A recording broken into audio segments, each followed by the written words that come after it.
Hello, good afternoon, and welcome. My name is April Schoen, and I'm sitting here with John Curry. Hello, everyone. Hello, April. And I'm glad to be here today. And what we're going to be talking about are 5 financial risks in retirement, and how do you avoid them? How do you reduce these risks? Now, these 5 financial risks, we face them all the time, not just in retirement. We face them when we're in our maybe early years, mid-career, even as we're getting close to retirement. You'll see how these 5 financial risks really are always present, but they impact us differently when we're in our working years and then also when we step off into retirement. So I'm excited to get into that today. I would say that when you get into retirement, post-retirement years especially, you're going to have more of a multiplier effect. Right. Yeah. And we'll talk about how even there's like that compounding, right? That compounding. Absolutely. So let's take a look at, as we're going to be going through this today, what we're going to really talk about is, one, why doesn't traditional planning work for retirement? And it's because of those risks. It's because those risks impact us so differently when we're in our retirement years than they do when we're in our working years. So we're going to go through that today and talk about what is, first of all, you might be asking, well, April, what is traditional financial planning? What does that even mean? So we're going to talk through what do we see that's, from a traditional standpoint for retirement. Again, it's one of those things that we can find that be a very common approach to retirement planning, but is not the one that always gives the best result. So we're going to talk through first, what is that? And why it doesn't work for a retirement. That's because of these risks that we're going to talk through and how they impact us differently in retirement versus when we're working. And of course, then we're going to get through and talk about those risks and some key tactical things that you can do to reduce those risks. You may not be able to get rid of them totally, but how do we reduce them? And sometimes it's even just acknowledging that they're there, that they exist. And if they come up for us, how are we going to handle them? And then lastly, we're going to get into some questions to ask yourself as you're getting ready for retirement. So questions to ask yourself so you can be prepared for retirement. So we'll walk through that as well. So what are those 5 risks? Well, I just said 5 financial risks several times, and you may also be wondering, well, what are they? So what we're going to talk about today, these risks are living too long, becoming sick or hurt, market volatility, and boy, aren't we seeing that in the last few weeks, taxation, and inflation. So those are the 5 financial risks. There are more, obviously. These are just the big ones and the ones that we really want to talk about as concerning retirement and the impact they have.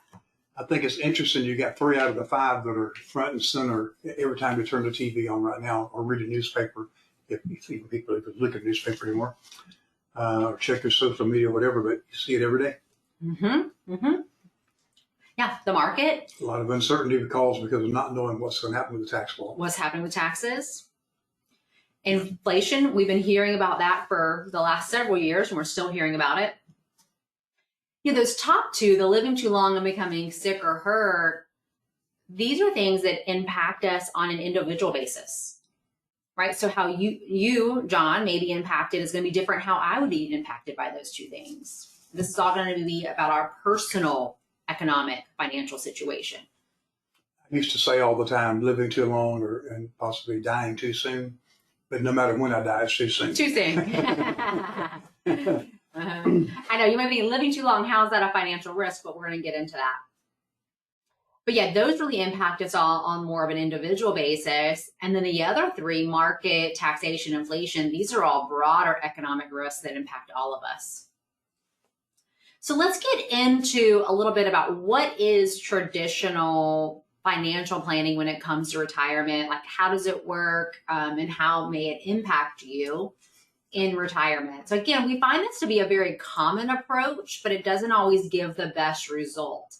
And you may have heard of it by many names. It could be called the 4% rule, the safe withdrawal rate. You may know it as like an interest-only strategy. So we kind of walk you through how it works. The idea with this traditional approach is that you save as much money as you can. The whole goal is to amass as much money as you can inside your retirement account or your investment account. And then when you get into retirement, you're now going to start taking like a fixed percentage out every single year. And that's where it got its name, being the 4% rule. That's how it first started, was to say, I'm going to take 4% out of my portfolio. So the first thing I just like to know, here we are, we have this investment, this retirement account that one is in the market and is volatile and is up and down, is not fixed, it's not linear. And we're going to start taking out these consistent withdrawals. So you can see how there's already some tension. There's already some conflict, right, between these ideas. And honestly, the 4% doesn't always give you a lot of income, because if you think about 4% on $1 million, that's $40,000 a year. So does it feel like I'm getting a lot of income from that bucket? Not at 4%, it doesn't. No. So then it can lead us to feel like we're getting less income because we're restricted to how much is it that we're taking out of this account. We have to pay more taxes, because no matter if it's in a retirement account or if it's in a non-retirement account, if we are doing this interest-only strategy, it's always taxable all the time. We have no reprieve from taxes. We have to take more risk because it has to be invested all the time. We can't take it out of the market because it's got to keep up with that 4%, if not more, over time. And we have less liquidity, because if I now have this bucket earmarked for income, I can't use it for anything else. It's locked up. It's locked up. Or if I do, that means I'm going to have less income the next year. So we have to have a way to plan for liquidity, because we know that you're going to have times in retirement that you're going to need access to money, whether you want it or need it. So we've got some clients we met with a few weeks ago, and they want to take a big trip to Africa. They want to take the kids, all the grandkids, the whole family, go over for like 2 to 3 weeks. It is a big trip, but you could just see how excited, their whole face lit up talking about going on this trip they've been planning for a long time. Right? So that's not going to come out of their regular income. This is going to be this liquidity need that they're going to have, that of something that they want to do. You know, I was just talking with a client earlier in the week who's retiring next year, and she's like, you know what, I got to get a new car. I want a new car before I step off into retirement, which is a very common thing for us to talk through with clients. And again, how do we have that liquidity? So we're going to talk through some of those things. And some of them want to buy a motorhome. Yes, yes. $150,000, $200,000 investment in a motorhome. Mm-hmm, mm-hmm. So again, while we find this to be very traditional, it doesn't always give us the best outcome. And that's because we have to realize that when we get to retirement, we start taking money out of our investments, out of our retirement accounts, that it's different. It's different than when we were saving money all those years. So I want to use an analogy of if we were climbing up and down a mountain. So imagine, you know, when you're in your working years, you're in your saving years, this is when you're climbing up the mountain. And so you're taking income and you're saving that back on your balance sheet, or you're earning maybe even like pension credits, all of these things that we're doing in our working years with the eye towards retirement. And the goal is we get to the top of that mountain, hooray. And this is when we step off into retirement and we start going down the mountain. And when we're doing this, we're climbing up and down the mountain, there are certain forces like gravity that are always present, right? It's present when we're going up the mountain. It's present when we're going down the mountain, but they impact us differently. So if you're like me, and if you've ever like tripped and fallen, like going up the mountain, you're going up a hill, it's very different from when you're going down. Let me jump something in personally here. In June of 2000, I went with the Boy Scouts to Philmont Boy Scout Ranch. And in getting prepared for that, a 12-day hike, 85-mile adventure, I hired a trainer to work with me. And he taught me something that I had never thought about. He had done mountain climbing. Mm-hmm. He said, we got to work on muscles you never use, because you're thinking you're just going to go up the hill. That's easy. Coming down is where most people get hurt. Mm-hmm. Broken ankles, broken knees, hips. So we got to work on reverse engineer what you think you need. And it was amazing because he had me work on muscles I'd never even thought about. Mm-hmm. And at the time, I think I was 50-something years old. At the time of doing that, I was doing better than some of the young kids because they, while they were more flexible and younger, they didn't have the right muscles developed. Mm-hmm. And I think about that every time we discuss this about going up and down the mountain of financial issues. It's no different in the real world. Right. And it's not just gravity, it's also rocks on the ground or a stump. That's right. Or a root, rather. That's right. Yeah. And so, like, just like gravity is always there, it's the same thing when we think about these financial risks of they're there when we're, you know, in our working years and when we're in retirement, but they impact us so differently. I'm looking forward to, I want to add something when we get into the distribution phase more about what I'm experiencing now and how this planning has helped me deal with that. Absolutely. And what's great is I love when John and I go through this because we have, both perspectives here. I'm 41 and John's 72. And so while he's still working, he's not, fully retired. We still have two different perspectives of being more in that kind of like early mid-career versus in retirement. Correct. So we can kind of share with you both of our viewpoints here. So let's talk about some of these risks that we face. So the first risk we're going to talk about is mortality. That's when we said earlier is like living too long. So when we're in our working years, the risk isn't living too long, right? It's what if I die too soon? So like, for example, in my case, I'm married. I have two boys that are age 8 and 11. And so the risk that I have to my family is if something happens to me tomorrow, I pass away, that the family has lost, my income. Now they have this financial change to their world. And I've taken that risk off the table because of the life insurance that I have. But when we get into retirement, it's not dying too soon. It's the opposite. It's living too long. It means that I'm outliving my resources. And as we go through these other risks, in fact, mortality, or sometimes we like to call it longevity, that actually compounds all the other risks that we face. John, I've heard you say a million times, if we saw tax rates go up to 50 or 60%, but you only live 2 years in retirement, No big deal. No big deal. It doesn't really impact you. Yeah. But imagine living 20, 30, 40 years in retirement. And now you're in trouble. Now you're in trouble. Yeah.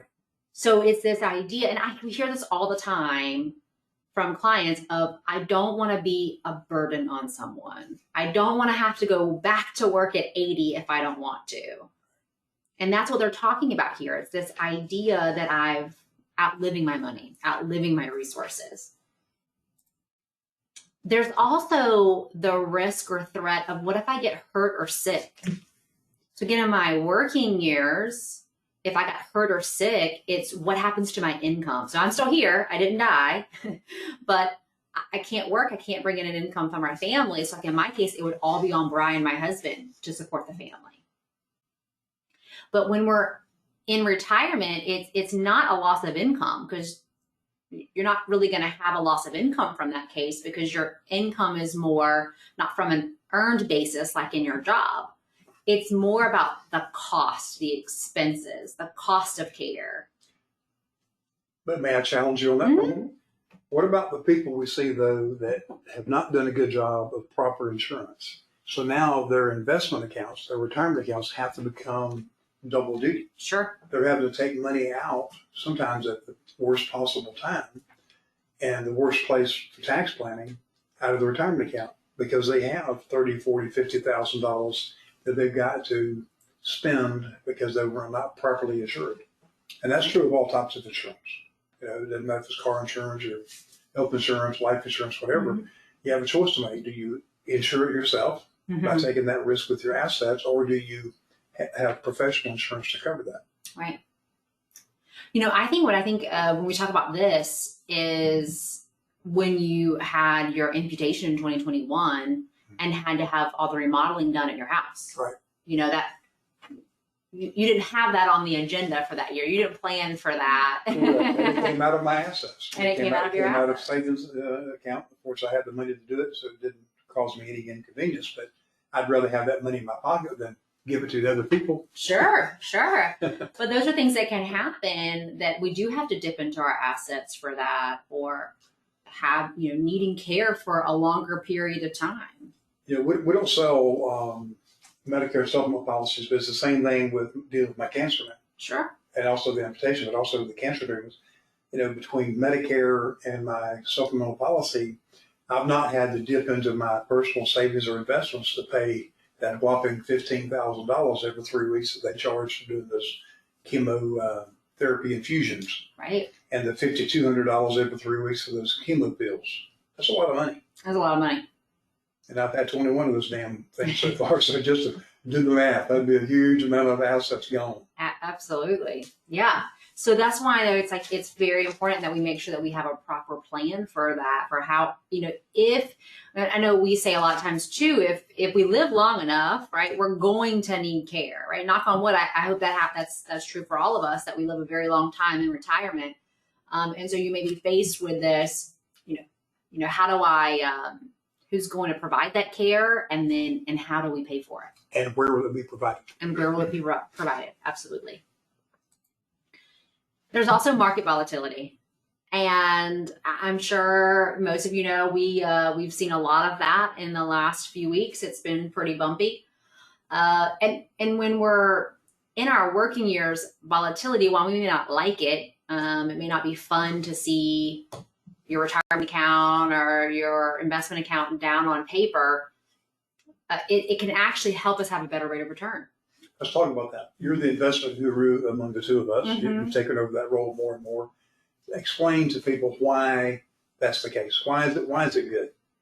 Yeah. So while I don't love seeing the market down, I do know that as I am putting money into the market every single month, I am buying stocks at a lower price.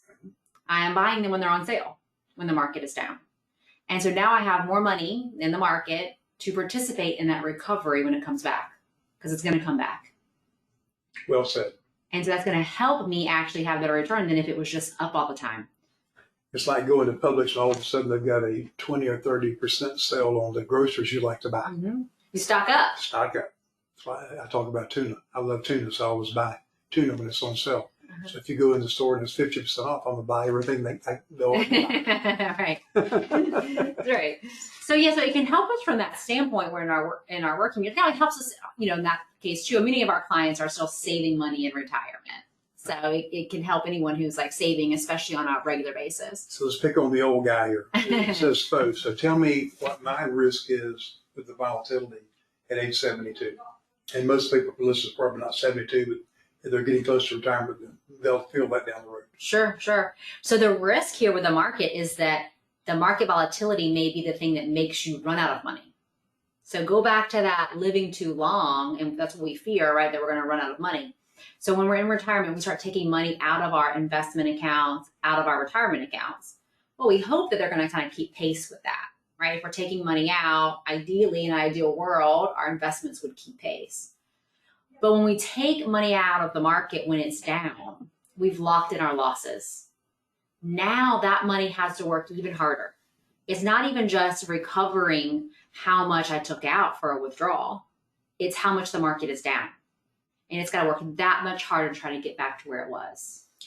Most people listening to this can think back and remember to 2008. Yes. September 2008, the market was down like 43%. Mm-hmm. It's not uncommon to see someone's 401k down 35, 40, even 50%, depending upon how they were invested. So imagine you're taking income out of that and your account drops by 40%. Yeah. And you can't recover from that if you're taking income out. Mm-mm. And a lot of people panicked and put all their money into money market funds. How many times do we see those, or somebody earning 1.7% because they were scared? Yeah. I mean, in that case, if someone was invested like 100% in stocks, right, and they saw the market go down 40%. So like they got $1 million January 1st. Imagine they took out 100,000 over the course of the year and it's down. Right. Now you're talking about probably having less than 600,000. So how is that going to impact? One, it's going to be a lot of stress. I don't even want to think about it. First of all, we'll talk about the financial side, but just the stress that you would go through of feeling that, right? And then the financial side. Now what's my income going to look like? Well, I didn't need the income because I was still working, but I sure didn't like seeing mine go down. No, me either. I was really young too at the time. Me either. Nobody likes to see it. But it does feel very different. Now, there's also taxes. So let's talk about taxes for a few minutes. As you mentioned, we've been hearing a lot about that lately. So when we think about saving money, and we hear this a lot, so again, if I'm in my working years, what are we told to do? We're told to put as much away as we can in what?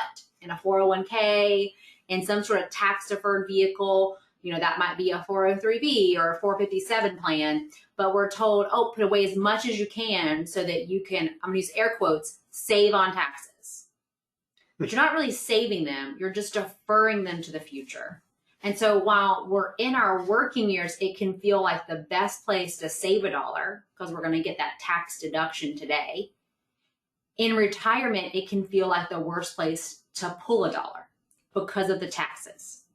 John, how many times do we have clients where they do want to go do something, or maybe they need money for something, and we talk about, okay, great, take it from your IRA, and they're like, oh, but what about the taxes? Right.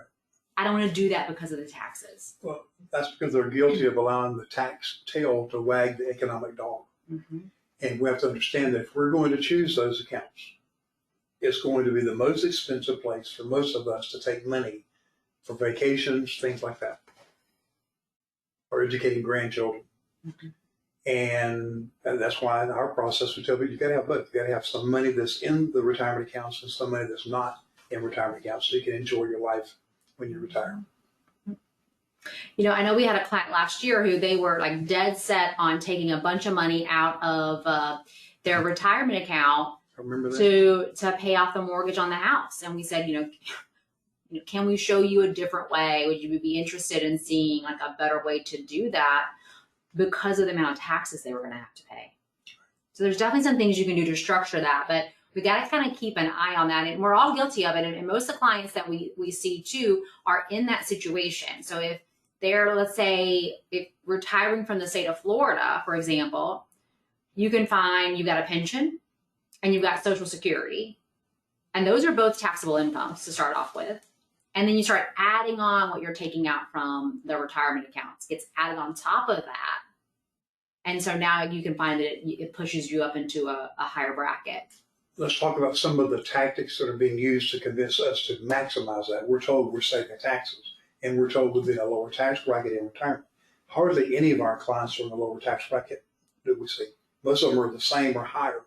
That's right. Because of what you just described. They've got all this money they saved, and when they're forced to start taking it out, either with RMDs or they just need more money, every dollar gets taxed. Mm-hmm. So they're not going to be in a lower tax bracket in most cases. And that's not even considering the fact tax rates can go up and will, just a matter of when. Mm-hmm. Which, by the way, that whole discussion about taxes is why we have so much volatility right now, or a lot of it, because there's so much uncertainty. Will the tax laws stay the same, or will they change and we'll go back to higher brackets? Mm-hmm. It's all tied together. Absolutely. And this last one here is on inflation. And we've heard a lot about inflation over the last few years. And usually when I think about inflation, most of the times we don't really feel it. We know it's there, we know it's happening, but it's more subtle. If inflation is at that 2 or 3%, it just kind of gets absorbed into our everyday spending and we don't notice it as much. I think we've all noticed it the last few years, and I remember even them kind of saying, yes, inflation is, 9 or 10%. Oh no, some days at the grocery store we're at 50%. So it's not just a kind of across the board. So we've definitely felt inflation in the last few years. Also, I feel like the more we hear about it in the news, the more we pay attention to it as well. So when we're in our working years, how we combat inflation is we earn more money. And how do you do that? You do that by, I get a promotion, I get a pay raise, I change jobs. It's having these, cost of living adjustments, raises, allows you to kind of keep up with inflation. In our retirement years, what ends up happening if we don't have a way to combat inflation, I love how it says here to spend less. Who wants to spend less in retirement? Who wants to have less of a life in retirement? So at a time you have more time and to enjoy the relationships that the people you love and care about, now you're forced to spend less because you're worried about running out of money, especially if you're healthy and might live to be 90 or 95 or 100 years old. Mm-hmm. Right. And so we don't want that. for you. We don't want that for our clients. We want to have a plan in place that we can combat inflation because we know it's going to happen. We know you're going to need more income tomorrow than you need today. So you got to have a plan for that.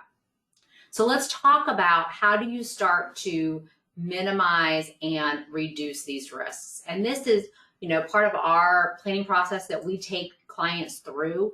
And when we're thinking about this, the first thing that we want to do is how do we manage those risks? How do we take as much of that off the table as possible? So we look at these risks to say, what plans do we have? How is our financial plan situated today to handle living a really long time in retirement? What about if we get sick or hurt along the way? Now, we know we're going to have market volatility. It's never going away. It's just a question of how much and how long and what that looks like, but we know it's going to be there. So how do we manage that? Keeping an eye on taxes, because while we may not have, full transparency of what taxes are going to look like 10, 15, 20 years from now, we can strategically plan to reduce those over time. And then how do we also combat inflation to have more income later? And we do that a few ways. And this may actually sound counterintuitive to you, but we actually start with what we call cash flow allocation. This is really, what is your retirement income going to look like? How is your income structured in retirement? So before we started looking at your investment accounts and your retirement accounts and how you allocate it, it's not asset allocation, it's cash flow allocation. I think this is one of the most important conversations that we have with clients. It's one of the main reasons I feel like clients come to us and our team for help is to get clarity about what is my income going to look like in retirement. Not just on day one.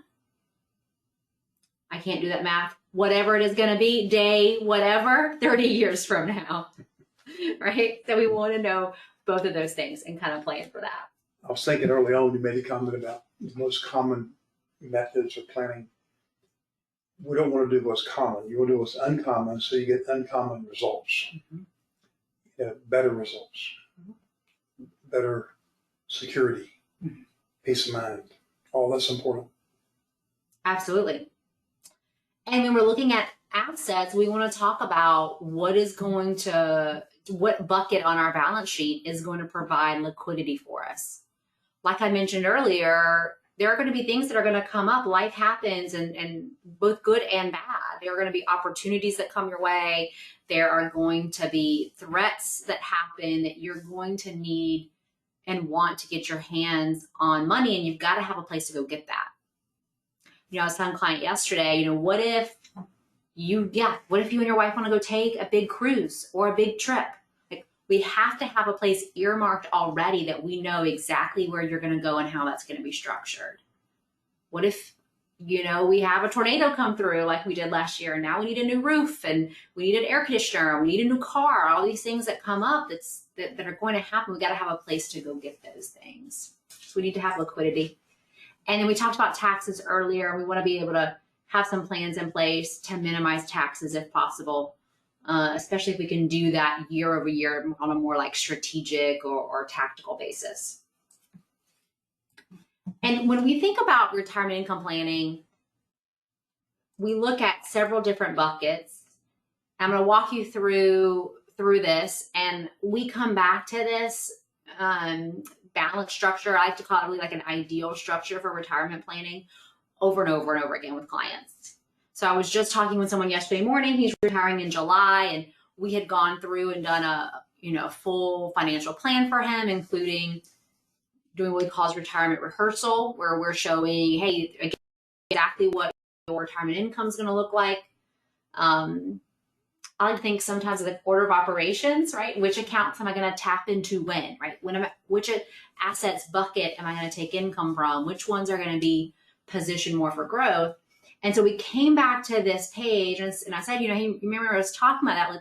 Let's line these up again about what assets that you have are going to fit into these buckets. So for example, we first look at guaranteed sources of income. guaranteed income sources, right? That might be Social Security. If you have a pension, so your guaranteed income going to be in retirement? And this is really going to be your baseline for your retirement income.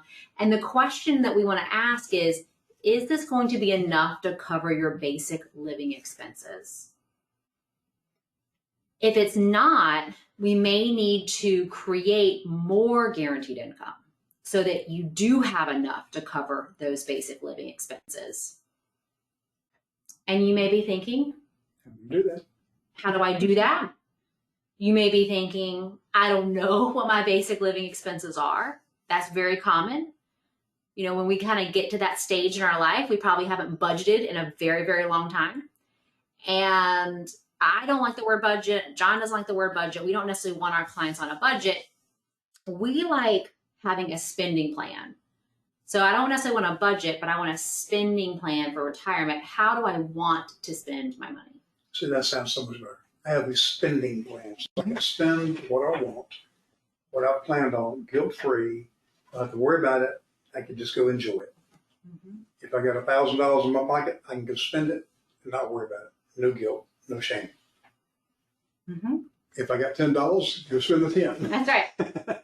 Yeah, I was talking with a client this week, and she's in her early 40s, and she kind of gets hung up on this feeling like she's got that I'm not saving enough. I'm not saving enough. I'm not saving enough. And I kind of said, well, I want to challenge her thinking here. What if we just put in a savings plan and you say, okay, I'm going to save this amount to match your goals, right? And then why don't you spend the rest of it? Just go enjoy it. Go enjoy it. My experience has been when you do that, people go do that for 2 or 3 months, and then they go, I'm not going to spend all that money. Right. They increase their savings again anyway. Mm-hmm. Absolutely. So part of that, looking at guarantee, is 2 sides, right? Here's the income I have coming in, and then we also want to have a spending plan so we can see, do we have enough guaranteed income to cover our basic living expenses? Once that's taken care of, we need 2 other distinct buckets on our balance sheet. We need one, this is variable income. I like to think of it as a discretionary income. So as I mentioned earlier, if you want to take a trip, you want to remodel the house, there's some sort of repair that's come up, you want to help the kids and the grandkids, right? We know that you're going to need to tap into money for things. We've got to have a place to go get it. Hopefully, it's also easy to go get, right? To make it easy for you. So you got to have discretionary income. So this is things that are going to be over and above the basic living expenses. And then we also want to have assets on our balance sheet that are continuing to grow. Think back to that inflation, where we know you're going to need more income tomorrow than you need today. So ideally, we're not taking income from everything on day one. We want to have assets that are continuing to grow for our future. And then this middle bucket is this liquidity piece. Of course, that can be used for kind of all the sides here. We can tap into that liquid bucket for income, discretionary income. You can have that continue to grow, but we've got to have a place for that liquidity along the way too. So let's spend a moment talking about why that's so important. How many times have we seen people who, they have the guarantee in place, they got their pension, they got Social Security, they're good there. And then the variable side, maybe they don't pay as much attention to that, or it's too aggressive, or it's tied up in retirement accounts. That money, while it, quote, looks good on the balance sheet, it's not really liquid. Right. It's liquid, but there's a price to pay for it called taxation. Mm-hmm. And if the market's down and you take it out and get hit with taxes, it's even worse than we talked about earlier. Mm-hmm. So spend a moment and talk about why that middle bucket is so important. Yeah, if we kind of think back to some of those risks we were talking about even earlier too, one of them I think about this liquidity bucket is we think about market volatility. This is where this liquidity bucket can come in, because if we are having a year, let's think back to 2022 when stocks were down 20%, bonds were down 10%. And if you're taking money out to support your lifestyle during that time frame, that's where, again, you get hurt because you're locking in those losses. So one thing that this liquid bucket, if I could say it, easy for me to say, if this liquid bucket we can use, I think about a few things, but one is, on the years when the market's down, we have another place that we can tap into that's not a market-based asset, ideally. that we can tap into and not disrupt our investments so that they can recover. So that's one place for sure where we see that liquidity coming in. Also, if we needed a big expense for something, we just want to go buy a new car. You may not want to disrupt your other income plans that you have going on. So if I've got this retirement account, let's say, and that's my discretionary income bucket, I like my discretionary income that's coming in. And I may want to have that continuing coming in on a regular basis. So I may not want to disrupt my income plan just because I also need a car. So again, we know these things are going to come up. We just got to have a place to tap into them. I think one of the most common places we see that is somebody wanting to buy a house. Yeah. They've been guilty of maximizing their retirement accounts, and they've ignored the true liquidity part of the equation, and they don't have the money, and they have to take money out of the retirement account or go borrow money in order to get into their house. Mm-hmm. And either way, it's going to be expensive because you pay taxes or you pay more interest. Mm-hmm. Right. Either way. So really having this structure here really kind of comes together. And if we think about back to those risks and how it helps us, if we think about, okay, the risk of I'm living too long, well, that's where your guaranteed income comes in. That's going to help you offset this risk of longevity, is having more income that's guaranteed that lasts as long as you do. Guaranteed lifetime income. So it helps take that risk off the table. If we get sick or hurt, John mentioned this earlier, there's a lot of things you can do to mitigate that risk. It might even just be looking at what sort of Medicare plan you're on. Again, we don't sell Medicare plans, but it's making sure you have the right insurance for that. It's also having a plan for how to pay for care. So again, if that happens, what are we going to do? What's the contingency plan for that? For the market volatility, one, we're going to have our guaranteed streams of income. That helps because now all our income is coming from market-based assets. So maybe we have to pull less from market-based assets and our income isn't impacted as much. Or we've got that liquid bucket even for our we can tap into it and let our investments, our retirement accounts continue to grow. On the tax side of things, this is when we really want to, how do we structure these different buckets to minimize taxes over time?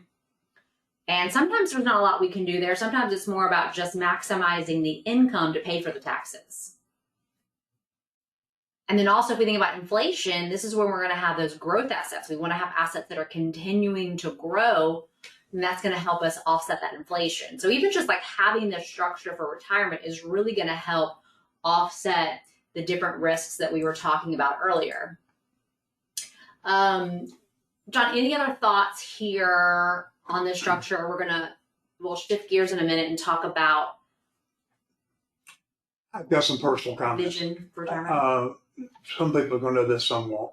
A year and a half ago, I was diagnosed with cancer.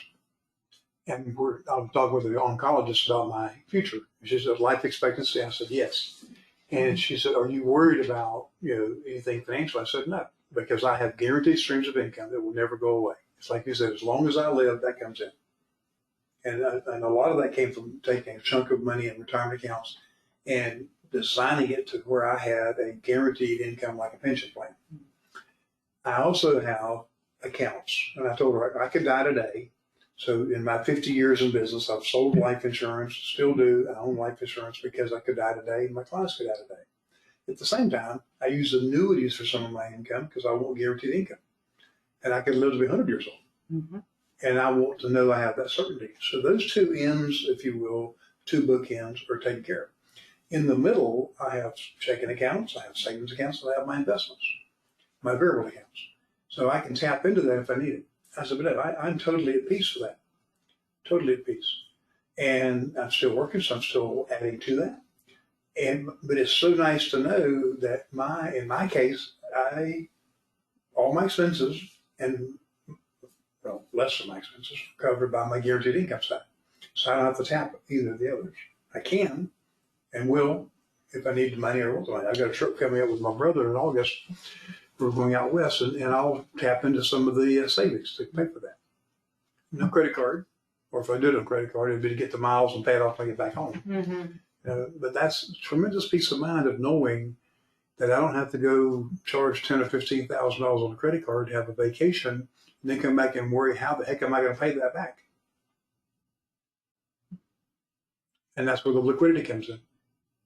And have the peace of mind of knowing, as I told her, worst case scenario, if I blow all the money, I still have other assets I can tap into. Absolutely. And that's where that structure comes full circle, right? Is to see how all of that plays together. And the good news is I put most of the stuff in place when I was your age and younger. Because if I had waited until I was in my 60s, it wouldn't be as strong. So the younger you are, the sooner you start, the better off you are. And good coaching. Yes. Well, let's switch gears here and think about, okay, if you're getting ready to retire, you're starting to think about retirement, what are some questions that you should be asking yourself? What are some things that you should be thinking of? So when we're going to go through, and what we want to talk about today is, what is your vision for retirement?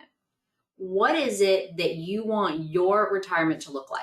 Not my retirement, not John's retirement, not your coworker's retirement, but what do you want your retirement to look like? And when we're working with clients, one of the first things that we talk about and that we help our clients with is getting clarity on this. Because sometimes we're guilty of just being, and I get it, we're so busy with work and our families, and we're thinking about that day that we get to retire, but we may not know, what is this actually going to look like for us? And our clients that have thought this through and they think about what their life's going to look like in retirement, and they think about what are they going to do with their time in retirement, what's their purpose going to be, those are the clients that are more happier in retirement. So there's really, there's more, of course, but we're going to look at 5 different aspects: relationships, housing, lifestyle, health, and financial. Like I said, of course, there's more aspects to retirement than that, but we're going to kind of start with these big 5 ones. Yeah, but those are the most important of the 5, in my opinion, of all of them. So let's start with relationships. So as you're going to be stepping off in retirement, like, who are the important people in your life? Who do you want to spend your time with? I love thinking about, okay, if every day now is Saturday and Sunday, like if you're not working anymore, like most of us work Monday through Friday, now every day is the weekend. What are you going to do with your time? Who are you going to spend your time with? Is it kids? Is it grandkids? Is it aging parents to take care of? Will you be like supporting them in any way? So like, who are the people that you're going to spend your time with? I can think of clients that have retired and moved to be near children and grandchildren. Other clients who just, for them, this spending time with friends, so we were talking with someone earlier this week, and her kids want her to move to be closer to them. And she's like, but I have my life here. I've built, 30, 40 years of friendships, and I have my church community. And those are the relationships that are important to her. I'm thinking about some that's making me chuckle. They just insisted on moving to be near the kids and the grandkids. And after a while, they go, this is not working because I did not sign on to be a full-time nanny or grandma. I'm not going to babysit every day and every night. And I think about some people like that too, where they go, nah, that was a mistake. Yeah. Good to have boundaries. Yes. What are the expectations, right, that are there for sure? So like, who are the people that you're going to spend time with? And maybe it's even you're thinking of, oh, I haven't been spending time with that person, but I want to. Friendships. My son asked me this the other day. He's 8, he's in 3rd grade. And he goes, Mommy, do you think that I spend more time with my teacher than I do with you? And I said, yes. Yeah, you do. You spend more time with her. And then that, makes you start to think, we spend more time usually with our coworkers than we do with our own family. So now if you're stepping off retirement and you're not around those people anymore, who's going to be like in your social network? And that's a big issue. For a lot of people, psychologically and emotionally, they retire and they're frustrated, they're lonely, because their entire social world was built around work. Mm-hmm. They had no other outside interests. Mm-hmm. Yep, and that factors into even just like hobbies, right? Of being able to have that. But yes, for sure, thinking about on the relationships. Housing. Will you stay in your current home? Will you downsize? Will you move to another city and state? These are things we want to think about before we retire. If you plan to stay in your current home, are there any renovations that are needed? We talk about aging in place. So are there things that we need to do to be able to stay in our home long term? And having a plan for that. We hear a lot of, oh, the house is just too big anymore. The kids aren't here and it's too big, or the yard's too big. We hear that a lot as well. The yard's too big. We want to move to something that's going to be more manageable. Or I don't want to clean the pool. Or I don't want to clean the pool. Yeah, hear that too. So just thinking about housing, will you stay in your current home or are you planning to move somewhere? And what's going to be the financial plan for that? Lifestyle. I said this question earlier. How do you see your future when every day is Saturday or every day is Sunday? How about the things you've always wanted to do, but life got in the way? So what are the hobbies there are hobbies that you want to pick up? What are you going to do with your time? Is it golf? Is it pickleball? Will you volunteer? Will you start a part-time job? I say a job, but will you start, a business? Will you have like a part-time job? What are you going to do with your lifestyle in retirement? I'm thinking of some clients that volunteer so much with their church that they said to me, April, I don't know how we ever had time to work. We're so busy with all of these outreach programs through our church that it keeps us busy all the time. And they were so happy, and you could just tell because they had such a sense of purpose in what they were doing. Yep. They're making a contribution, time and money. But yeah, thinking about what to do from a lifestyle perspective. And then health.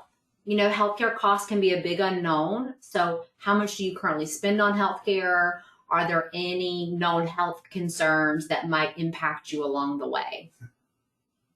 So we got to be able to plan for all of that, but at least just like having an idea here about what the health side may be. And I think about John here too is just not even just the financial side. Most of these are financially related, but like what are the things that we're doing for our health? I know that's something that you've really worked a lot on the last several years and before that. And I know, we had a podcast we did too, where we talked more about that kind of health side of retirement and how important it is. It's a big deal. The things that I did 15, 20 years ago, this is true for all of us, will pay huge dividends in your 70s, 80s, and 90s. And one of the simple, I was sharing this with a friend this morning at breakfast, one of the simple things is your grip when you in your hands and your wrists. Dr. Peter Attia talks about this a lot in his podcast and his book, that people who have a good, strong grip because their hands are strong, their forearms are strong, legs are strong, they are less likely to break bones if they have a fall. They're less likely to fall. And I'm doing things now with the prosthesis that people in the gym will come over to. We saw me that they carried the thing over it with water in it, just walking on, stepping over hurdles. And sometimes I'll carry kettlebells upside down, doing that to work on the grip and the strength.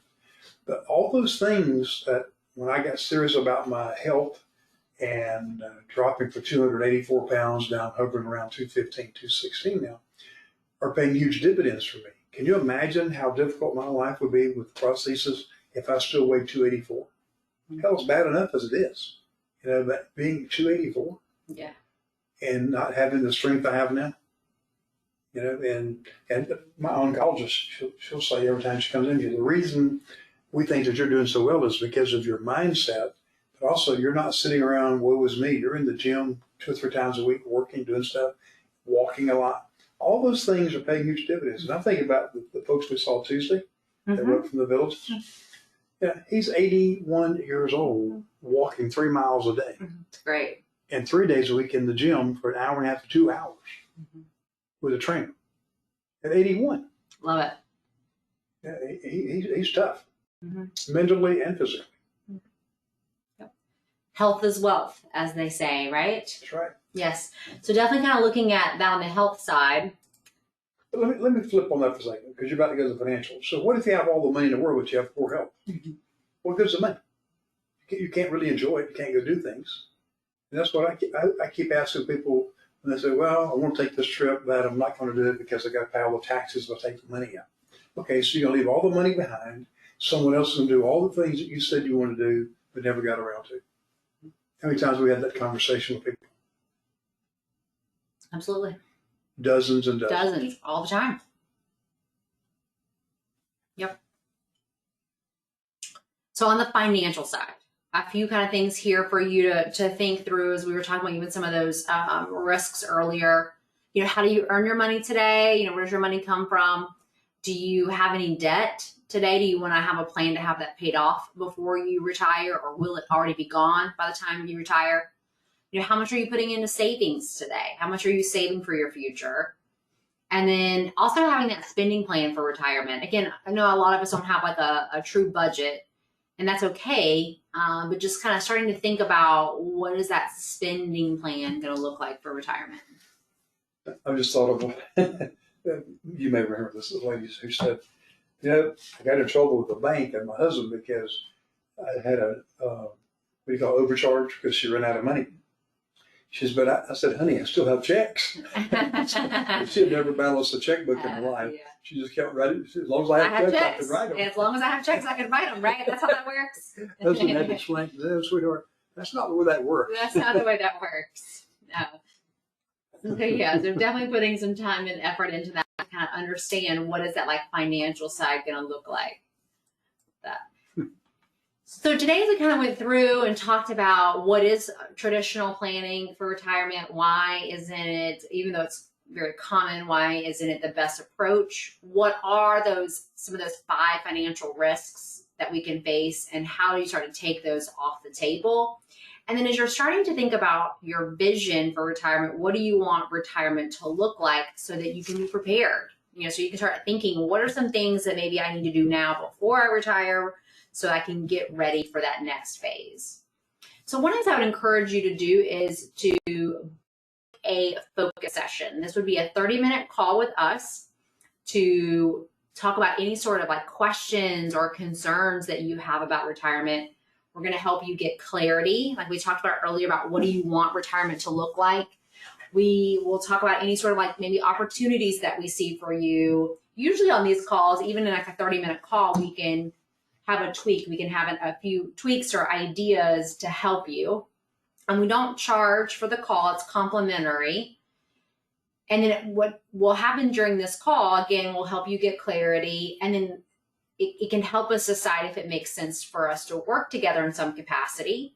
You know, we're not a right fit for everybody, but I can tell you that at the end of the call, we'll know if it makes sense for us to move forward in some way. So there's a couple ways that you can do this to book a call.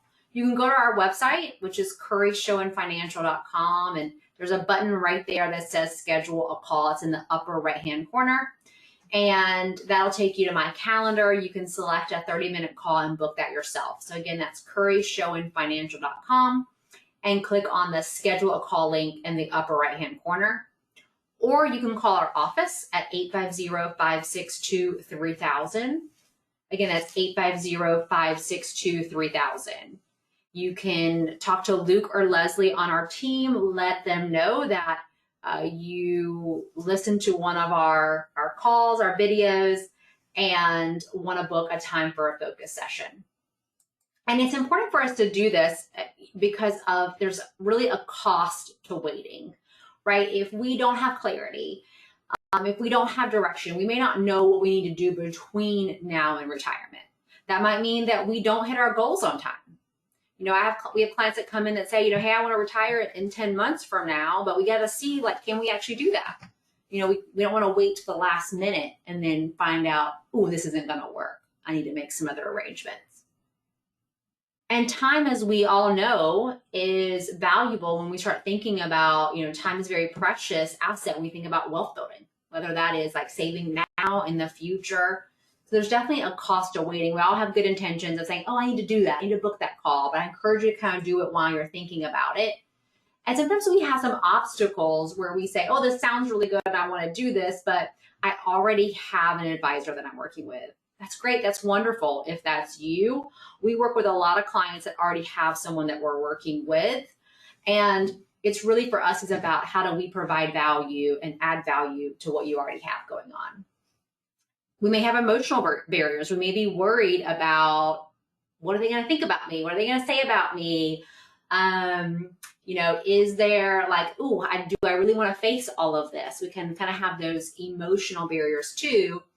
And actually, I have a sign in my office that says this is a judgment-free zone. I was just going to say, we don't pass judgment. Mm-hmm. Our philosophy is real simple. You come in, we talk, we see where we can help you. If we can help you, we'll tell you. If we can't, we're going to tell you that. Mm-hmm. And we've seen so much, like there's nothing that someone can bring up that we haven't seen before that's going to shock us. Nope. No. And then there's also this perceived cost. What is this going to cost me? So as I said, with the call, it's complimentary. There's no charge for the cost. And there's no charge for the call. And then we do have different ways that we work with clients, and we'll be sure to go through that with you and talk about how we build financial plans, and we do charge a planning fee and what the cost is for that. So you'll know exactly how much that is and what's included, so you can decide if that's right for you. So again, as we're going to wrap this up today, I encourage you to schedule time for your focus session. Again, you can go to our website, or you can call our office as well at 850-562-3000. And I have a comment to make. Most of the time, we get so busy and we procrastinate, we get distracted. I'm just going to make a firm statement. Save time and money, invest in yourself, hire us, and let us help guide you through this. We can save you a lot of time, a lot of aggravation, and time is money. Time is money. And I think back to all the times that I was willing to let go of some money and time and hire a good coach, whether it be with my fitness, business, and it made a huge difference. And I see us as being in that position where we can coach and guide people and save them a lot of time and a lot of money. Thank you guys for joining us today, and we look forward to seeing you on the next one. Bye now. Goodbye.